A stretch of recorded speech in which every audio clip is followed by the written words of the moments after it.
Football. A sport that brings people together regardless of professional status, age and gender. The roaring crowd, the feeling when your team scores a goal. This has all had to come to an end due to the ongoing COVID-19 pandemic. The virus has caused football to stop at all levels, from the Premier League to non-league. Well, obviously it's been very difficult because playing football sort of, it's my whole life. That's what I do. Don't have like another job, so it's been probably the most difficult time really because I've got no football, I've got no other source of income either, so it's been harder. Some strong words there from Alex Newby, who plays for Chorley in the National League. I spoke to the 24-year-old about how COVID-19 is affecting him and the club that he plays for. Obviously I think it's affected everyone really, hasn't it? And I think lower league clubs are going to be the most affected. Chorley's no different, been good with us really with the money and paying us, so I can't really complain about that. But there's going to be a time if it carries on where every club's going to be facing difficult situations, and whether they can get through it and get to the other side, that's going to be the main test. Obviously the sooner it finishes, we get back to normality, then the easier it's going to be for everyone. On the 22nd of April, the National League announced that Step 1 and 2 of non-league would be cancelled, with a decision yet to be made on how the league would be finished. Chorley sit bottom of the league, 17 points adrift from the relegation zone. Alex, though admitting his team are in a tough position, feels it would be unfair to take the league as it stands with games still to play. It's a tricky one because obviously we were down there at the bottom with other teams. You've also got to feel for the clubs who are at the top, because if the season does get voided, which has been discussed, then you want to be able to reward teams that have been up there all season. But at the same time, it's difficult to relegate a team or promote a team with a quarter of the season left, or however many games there was. So I understand both points of view really. It's just in the hands of the people who are making decisions. Players' contracts in the top 4 tiers of English football expire on the 30th of June. However, this is not the case for those in non-league whose contracts end on the 2nd of May. Alex falls into a list of players who this applies to. My contract finishes on, like you said, 2nd of May I think, so I'll be a free agent then. It's difficult, it's the uncertainty really that's the main thing, but you just got to stay positive, and that's what I'm doing. My family have been great with me, they're there to support me if needs be, so I'm not panicking in that sort of way, but it's at uncertain times and things are a bit up in the air at the moment with clubs and contracts, so I'm no different in that respect. Though doubt and uncertainty is still upon us, Alex would like football to return as soon as possible, but feels non-league clubs aren't sharing the same views. The main thing I think is just to get back as quick as possible, and if we can get next season underway on time and get a full pre-season, then that'd be the best case scenario. I think I'm not in a position to be saying what can happen with me next season because it's reliant on other things happening, like when clubs are going to go back to normal, and I don't think any clubs are looking really towards next season because there's no solid date on when that's going to be. Alex is just one of several people I've spoken to about how coronavirus is affecting clubs and individuals within non-league. Another player I communicated with is AFC Fylde's Alex Whitmore. The defender plays full-time for the Coasters and has explained how being in lockdown is affecting his life. You get used to being in a routine, but now you sort of wake up, there's no routine, it makes no difference what time you eat, what time you train. So that side of my life has been affected. I don't like doing things off my own back. I sort of wake up, I'll train most days, I'll get it done in the morning, whether that's a bit of running, some weights, I've got some stuff in the house that I can use, and then if I've got jobs around the house, I've got a dog that I walk, I'll do that in the afternoon, and I'll just find something, otherwise the days just waste away. With the current situation, Fylde have opted to use the government's furloughing scheme for both staff and players. The centre-back has supported their decision to do so. Something that has affected a lot of people in everyday walk of life, and if that's something that benefits the club and helps with the longevity of it, then I'm more than happy to do so. The Coasters sit 1 place above Chorley in the league, but only 4 points from the relegation zone. Alex has expressed how he thinks the league should be settled. I decided we're in a bad position, and I think to send us down would be unfair really, given that we had games in hand, and I think Northern Prem and Down, they've been expunged. South Shields, they were 12 points clear at the top of their league, and they've been told they're not going up, so it can be done. It has been set there. Whether it's fair or not, probably not, but I would say that's probably a fairer outcome than to start awarding promotions and relegations based on current league position. If the season is null and voided, Fylde will survive relegation. The disappointing league performance this year is something that Alex wants to move on from. It gives us a chance to rest and recuperate and a chance to refresh and go for next year. Really, that's the aim now. Best we can put this season behind us.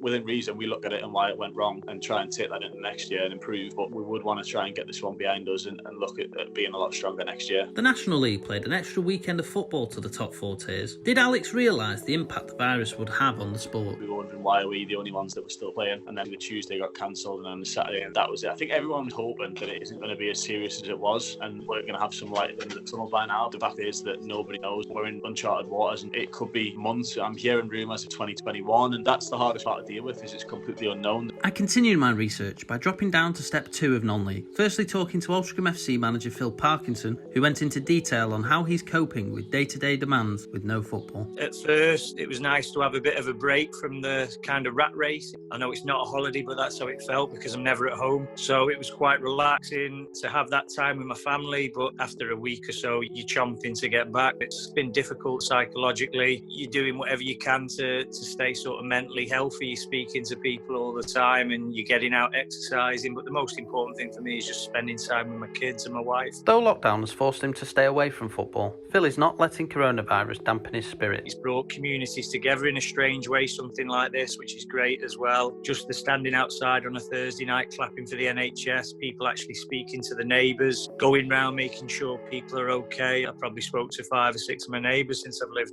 at my house. Now I've spoke to maybe 20 of them just to make sure people are okay and got everything they need and vice versa. The Robins manager can't look to next season just yet until he knows exactly how the league will finish, but he does express how big the sport really is. Not knowing what the league were planning on doing with the null and void, you don't know where or how to plan, how far forward to look. So it's been really difficult. I don't think people realise how much they miss football until it's taken away from them, what a massive part of everybody's lives it is. I think it's been a real eye-opener for everybody in terms of how they live their lives, what it revolves around. Another aspect of Phil's preparation would be his playing squad. With some of their contracts expiring soon, he went into detail about potential negotiations with individuals. It's very difficult. I think all you can do is communicate really clearly with the players so they know where they stand. We did that from day dot. So as soon as we knew what was happening with regards to football finishing, reassuring players that they would get paid, furloughing them as well. That's all you can do. Nobody knows what the future holds at the moment, so I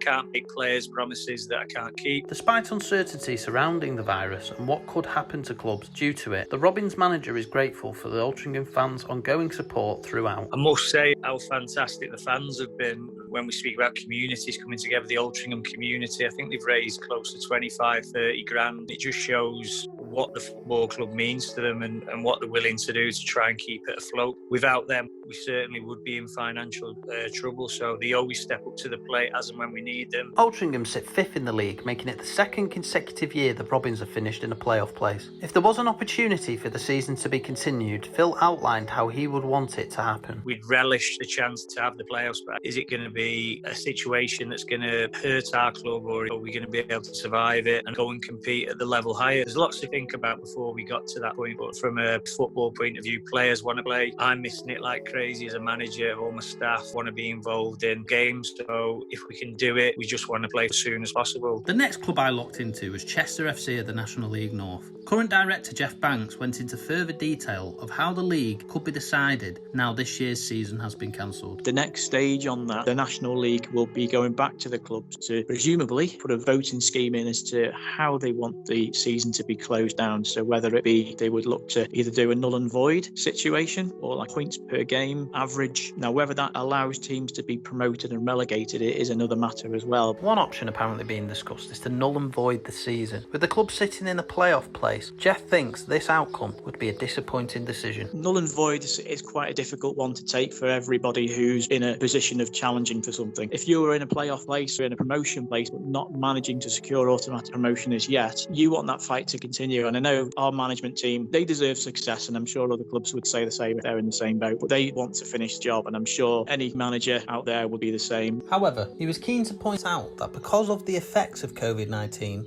alongside players' contracts expiring soon, It would be a bizarre situation if the league were to somehow continue. The coronavirus situation has just pretty much decimated everything at the moment. There's no sort of obvious date as to when things could be completed. But the added problem we had was if the league had decided to extend the end of the season, then potentially none of the clubs would have any players to actually play. So it would have been an absolute farce, really, if that had been allowed to happen. With the virus wreaking havoc on non-league clubs, the impact could have mass implications on any Step 1 teams or below. Chester are no different. Jeff explains the knock-on effect it has had on their finances. It's a loss of revenue as well as your normal sort of ticket prices, or ticket income, but also the hospitality, sponsorships, that kind of thing. So for a non-league club, it's our bread and butter that we've lost 5 games on, which you could be talking anywhere between £50,000 to £100,000 of potential income that we now haven't got. Although financial hardship might be a side effect of no football being played at this level, the Blues have gone through similar situations in the past, which has led to the fan-owned club raising money to sustain its existence. Jeff wants to do his best in his role to make sure this doesn't happen again. Chester fans have come together at crisis points before in the last 10 years. 2 years ago, the fans came together to help raise £100,000 to keep the club going when it was facing a different challenge financially. But the board are all Chester fans, we're all volunteers, we're all in the same boat, so we'll always sort of fight for the club to survive. Being a director of a club is a challenging role, especially on a voluntary basis. Jeff explains how him and fellow board members are keeping in touch and their preparations for next season. The board are sort of trying to navigate the club through what is just a totally uncertain time, but also unprecedented time as well. We're having 2 or 3 virtual board meetings online each week at the moment because the situation changes so quickly. In terms of where, how do we prepare for next season? Well, we just need to get the line drawn under this season. Though there isn't a set date on when the league will return, Jeff is adamant that the club is doing its best by its playing and coaching staff, suggesting some other teams might be far more worse off than they are. He is hoping he will see some familiar faces at the Diva Stadium next season. We try and look after everybody at Chester. There's some players of our other clubs that have already been, sort of suffering financially or, have had to leave the club. So, we do what we can to look after everybody, treat everyone fairly as well. That's key. But, with regards to speaking to the players, ongoing dialogue with them, and hopefully, we'll see some of them again next year. I finished my research on how this virus has affected non-league clubs in Step 1 and 2 by talking to Curzon Ashton chairman Wayne Salkeld. The club's finances have been significantly hit,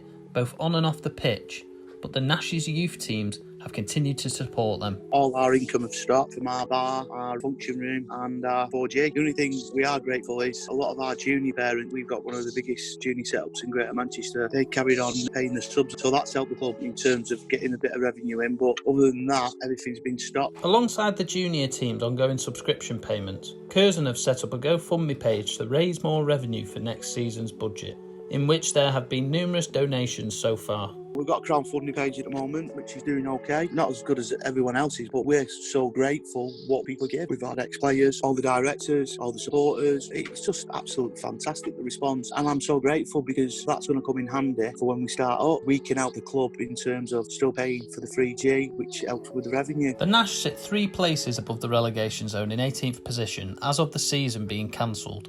Wayne knows that whatever decision the league makes on how it will end, he's aware his team are safe. However, he sympathises with the bottom 2 clubs and those in the playoffs and higher. We're just happy that we're in this league, considering our budget. This is going to be our 6th season, so whatever the league decide, we'll go with. But I do feel the relegation teams and the promotion teams, I think there should be a settlement there, because if I was a club in them playoffs or the top 2 as a chairman, I'd be going mad. So I just hope they try to resume that and there is promotion to the National League. With no knock-on effect on the club's league status as a result of any vote, Wayne has been working with manager Mark Bradshaw on next season's squad. We know we're going to be in this league next year, so on a selfish point of view, we're just going to plan as much as we can. I spoke to the manager this week, he's working hard, and until we get back, we don't know what our budget's going to be. So the manager is going to be talking to players who he thinks that will be with us next season and try and fix them down as soon as possible. So contracted players, their contracts end the 2nd May, and we just got to speak to who we've got an option on. Although there is uncertainty on how football will look at this level in the future, Curzon's chairman already has his ambitions for next season, but knows this might have to change based based on finances. The main aim for us is to try and get the best we've ever finished in this league, which is 10. I think Mark knows that. Mark's done an interview with our local mate this week, but he's learning all the time. This was his full season, and he's learned a hell of a lot in terms of recruitment, what we need in the team. And I think Mark will be working hard now as we speak. It's hard for him at the moment because we haven't told him his budget. With preparation already started for the new season,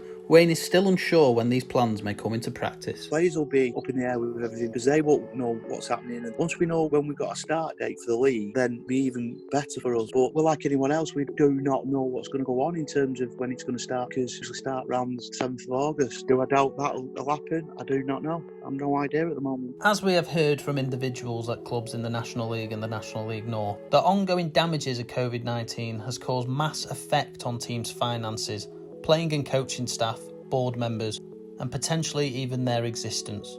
With no decision made by the National League as of yet, and no sign of coronavirus going away anytime soon, these ongoing issues will more than likely disrupt non-league clubs for the foreseeable future.